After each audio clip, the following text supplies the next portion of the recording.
La sorcellerie serait-elle de retour? Sur les réseaux sociaux, l'ésotérisme est en plein essor.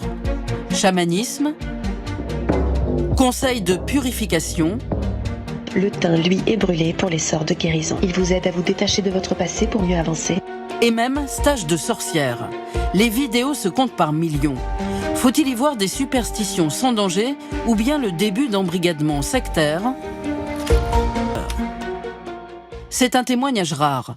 Durant 6 ans, cette jeune femme a participé à des groupes de sorcières, rencontrées sur Internet, séduite par la promesse d'une harmonie avec la nature. Il y avait un rituel où on devait récolter son sang menstruel et aller le mettre dans la terre pour faire comme une offrande à la terre-mère, à Gaïa, comme on l'appelle dans ces milieux-là. Et il y a un autre rituel auquel j'ai participé où on se dessinait sur le corps avec son sang menstruel. Je m'étais peint aussi le visage avec mon propre sang menstruel. J'avais fait des marques de guerrier, quoi. Avec le recul, ces pratiques lui semblent extravagantes, mais à l'époque, elle ne s'en rend pas compte.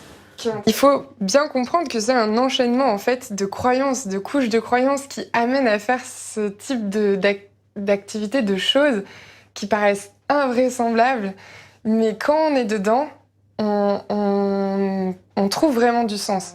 Le problème, c'est que ces réunions ne sont pas gratuites. Chacune lui coûte 20 à 40 euros, sans compter qu'elle achète aussi ce qu'on lui conseille. Cristaux, livres, soins, stages. Je dirais que j'ai au moins dépensé 5 000 euros. Mais je pense que j'en ai dépensé plus, mais voilà, en 6 ans. Donc ça pourrait paraître peu, mais j'ai pas beaucoup de moyens, et en vrai pour moi c'est trop. Cette mode de la sorcellerie, les grandes enseignes s'en sont emparées. Ici, on vend toutes sortes de produits ésotériques. Ce magasin refuse de donner des chiffres, mais reconnaît que son rayon a doublé en 2 ans, et les acheteurs sont souvent de vrais connaisseurs. C'est plus pour nous accompagner sur des questionnements, sur